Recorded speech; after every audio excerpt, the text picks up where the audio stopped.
हाँ जी बच्चों, ये जो सम हम करने जा रहे हैं इसमें उन्होंने जर्नल एंट्रीज की डिमांड करी है। एक बार मैं आपको पढ़ के बता देता हूँ।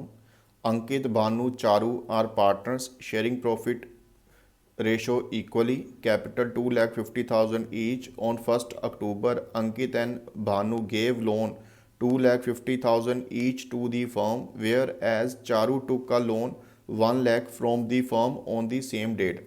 यहाँ पर फर्म ने भी पार्टनर को लोन दिया है और दो पार्टनर्स ने फर्म को भी लोन दिया है। कौन सी डेट को दिया है? 1 अक्टूबर को। It was agreed among the partners Charu will be charge interest at the rate 6% per annum.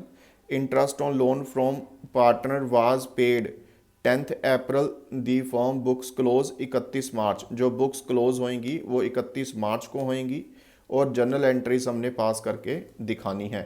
तो जर्नल एंट्रीज पास करने के लिए हमें एक फॉर्मेट बनाना पड़ेगा जिसको हम बोलेंगे, हाँ जी, जर्नल का फॉर्मेट बनाएंगे। तो जर्नल का फॉर्मेट बनाने के लिए लिखेंगे in the books of Ankit, Bhanu and Charu. In the books of Ankit, Bhanu and Charu journal. फिर format date particulars LF debit credit. तो पहली जो एंट्री होएगी वो 1 अक्टूबर 2019 को होएगी। और पहली जो एंट्री है वो कौन सी एंट्री हम करने जा रहे हैं? जब फर्म ने पार्टनर से लोन रिसीव किया है। तो पार्टनर लोन की अमाउंट रिसीव करेगा तो फर्म का बैंक बैलेंस इंक्रीज हो जाएगा। तो जब बैंक बैलेंस इंक्रीज होता है तब हम बैंक को डेबिट करते हैं। तो एंट्री बन गई bank account debit to loan by Ankit to loan by Bhanu. तो अंकित ने कितना लोन दिया है? 2,50,000। भानु ने कितना लोन दिया है? 2,50,000। फर्म का कितना बैंक बैलेंस इंक्रीज हो चुका है? 5 लाख के साथ। नरेशन लिख देंगे, नरेशन लिख देंगे being loan taken by firm from partners. Partner से लोन लिया है, ये इसकी नरेशन बन जाएगी। फिर दूसरी एंट्री डेट सेम रहेगी 1 अक्टूबर 2019। अब फर्म ने चारू पार्टनर को लोन दिया है। जब फर्म लोन देगी किसी पार्टनर को तब फर्म का बैंक बैलेंस डिक्रीज हो जाएगा और जब बैंक बैलेंस डिक्रीज होता है तो बैंक को हम क्रेडिट कर देते हैं। तो एंट्री बन गई loan to Charu debit to bank ₹1 lakh. तो 1 लाख के साथ फर्म का बैंक बैलेंस डिक्रीज हो चुका है। नरेशन लिख देंगे being loan given to Charu. तो पहली जो एंट्री थी वो फर्म ने लोन टेकन किया था, फर्म ने लोन लिया था तो बैंक बैलेंस इंक्रीज हुआ। सेकंड एंट्री में फर्म ने चारू को लोन दिया है तो सेकंड एंट्री में फर्म का बैंक बैलेंस डिक्रीज होगा। बैंक बैलेंस इंक्रीज होने पर बैंक को डेबिट किया जाता है और बैंक बैलेंस डिक्रीज होने पर बैंक को क्रेडिट किया जाता है। इसके बाद जब फर्म्स की बुक क्लोज होंगी 31 मार्च को तब इंटरेस्ट की एंट्री हम डालेंगे। तो interest on loan by partners account debit, हाँ जी, इंटरेस्ट हमारा एक्सपेंस है। तो जब इंटरेस्ट को डेबिट करते हैं तो वो एक्सपेंस है। तो डेबिट ऑल एक्सपेंसेस, यहाँ पर नॉमिनल अकाउंट का रूल अप्लाई करेंगे, डेबिट ऑल एक्सपेंसेस।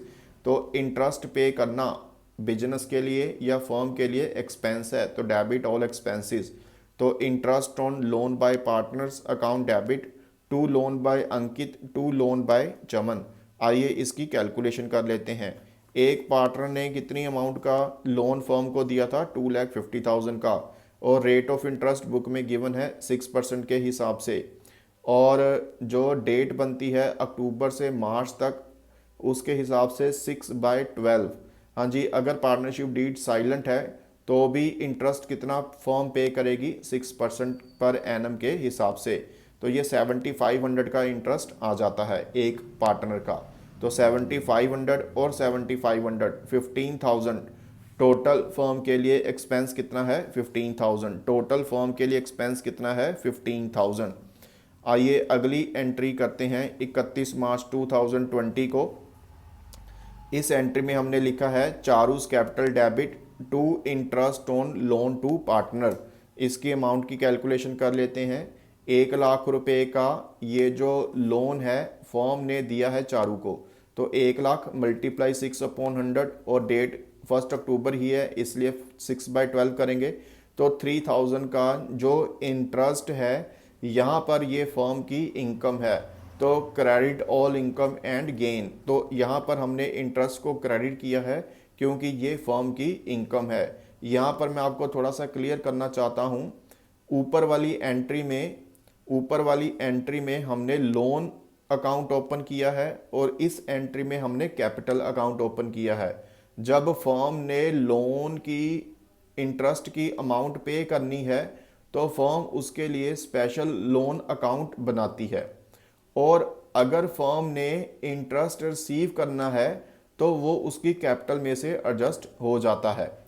हाँ जी बच्चों, इसके बाद हम नेक्स्ट एंट्री की तरफ आते हैं, हमारी नेक्स्ट एंट्री की तरफ आते हैं।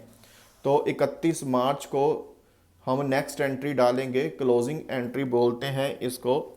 जो इंटरेस्ट है फर्म के लिए एक्सपेंस है, वो हम प्रॉफिट और लॉस में डेबिट कर देंगे। तो debit all expenses and losses, हाँ जी, प्रॉफिट और लॉस में ये डेबिट हो जाएगा। हाँ जी, यहाँ पर हम एंट्री को क्लोज कर रहे हैं। तो profit and loss account debit to interest on loan by partner. हाँ जी, तो टोटल फॉर्म का कितना एक्सपेंस हुआ था, 7500 15,000। तो जो 15,000 फॉर्म के लिए एक्सपेंस था वो हम at the end of the year कहाँ पर ट्रांसफ़र कर देते हैं, प्रॉफिट एंड लॉस अकाउंट में। और फिर इसके बाद एक और एंट्री होएगी 31 मार्च को, तो वहाँ पर प्रॉफिट और लॉस क्रेडिट हो जाएगा क्योंकि अब जो इंटरेस्ट है वो फॉर्म के लिए इनकम है। तो लिखेंगे interest on loan to partner debit to profit and loss account. तो यहाँ पर जो इंटरेस्ट है वो फर्म के लिए इनकम है, तो इनकम को प्रॉफिट और लॉस में हम क्रेडिट करते हैं। तो इनकम को हम प्रॉफिट एंड लॉस में क्रेडिट करते हैं। बेसिकली ये जो एंट्रीज थी ये इंटरेस्ट की एंट्रीज थी और लोन की एंट्रीज थी। एक मैं दोबारा से रिवाइज करवा दूँ आपको। जो पहली एंट्री हमने करी है वहाँ पर फर्म ने लोन पार्टनर से लिया है, bank account debit to loan by Ankit to loan by Banu. अगली एंट्री में फर्म ने पार्टनर को लोन दिया है, तो उसकी एंट्री क्या बन गई, loan to Charu debit to bank. फिर इसके बाद इंटरेस्ट जो फर्म के लिए एक्सपेंस है उसको डेबिट कर दिया। फिर उसके अगली एंट्री में इंटरेस्ट फर्म के लिए इनकम था तो उसको क्रेडिट कर दिया। लास्ट में 31 मार्च को ये जो इंटरेस्ट हैं ये प्रॉफिट और लॉस में हम ट्रांसफ़र कर देंगे। जो इंटरेस्ट फर्म के लिए एक्सपेंस है वहाँ पर प्रॉफिट और लॉस को डेबिट कर दिया जाएगा, और जो इंटरेस्ट फर्म के लिए इनकम है वहाँ पर प्रॉफिट एंड लॉस को क्रेडिट कर दिया जाएगा। हाँ जी बच्चों, अगर कुछ भी आपको समझ ना आए तो डिस्क्रिप्शन में मेरा व्हाट्सअप या कॉन्टैक्ट नंबर गिवन है, वहाँ पर आप मेरे को कॉन्टैक्ट करिए, ये फिर मैं आपको दोबारा से फिर एक्सप्लेन कर दूँगा।